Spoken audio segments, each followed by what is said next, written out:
When in the course of human events, it becomes necessary for one people to dissolve the political bands which have connected them with another. And to assume among the powers of the earth the separate and equal station to which the laws of nature and nature's God entitle them. A decent respect to the opinions of mankind requires that they should declare the causes which impel them to the separation. We hold these truths to be self-evident, that all men are created equal, that they are endowed by their Creator with certain unalienable rights. That among these are life, liberty, and the pursuit of happiness. That to secure these rights, governments are instituted among men, deriving their just powers from the consent of the governed. That whenever any form of government becomes destructive of these ends, it is the right of the people to alter or to abolish it, and to institute new government. Laying its foundation on such principles and organizing its powers in such form as to them shall seem most likely to affect their safety and happiness. Prudence indeed would dictate that government long established should not be changed for light and transit causes, and accordingly all experience hath shewn that mankind are more disposed to suffer. While evils are sufferable, than to right themselves by abolishing the forms to which they are accustomed, but when a long train of abuses and usurpations, pursuing invariably the same abject enviances, designed to reduce them under absolute despotism. Es su derecho, es su deber, desestabilizar a ese gobierno y proporcionar nuevos guardias para su futura seguridad.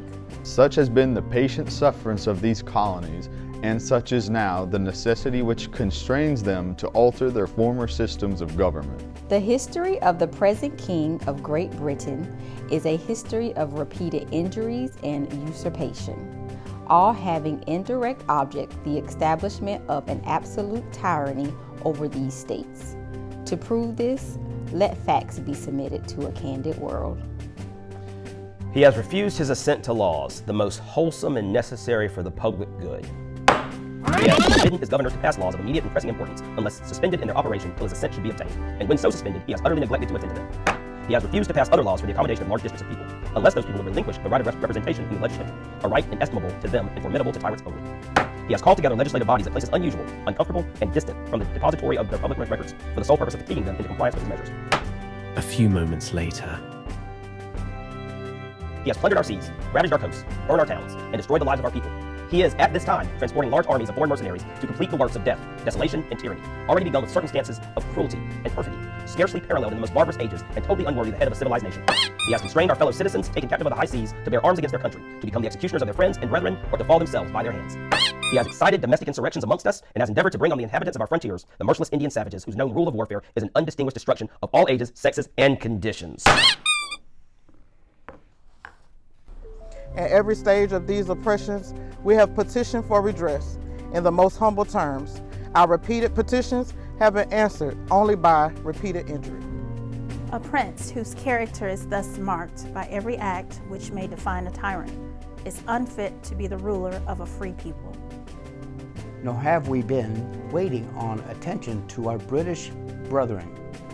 We have warned them from time to time to attempts by their legislator to extend a unwarrantable jurisdiction over us.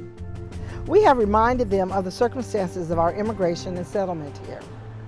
We have appealed to their native justice and magnanimity, and we have conjured them by the ties of our common kindred to disavow these usurpations, which would inevitably interrupt our connection and correspondence. They too have been deaf to the voice of justice and of consanguinity.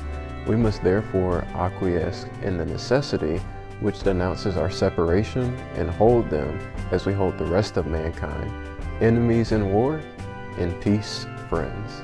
We therefore, the representatives of the United States of America in General Congress, assembled, appealing to the Supreme Judge of the world for the rectitude of our intentions, do, in the name and by authority of the good people of these colonies, solemnly publish and declare that these united colonies are, and of right, ought to be free and independent states, that they are absolved from all allegiance to the British Crown, and that all political connection between them and the state of Great Britain is and ought to be totally dissolved.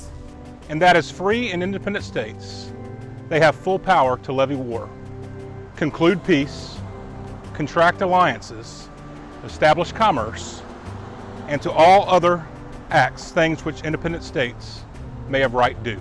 And for the support of this declaration, with a firm reliance on the protection of divine providence, we mutually pledge to each other our lives, our fortunes, and our sacred honor.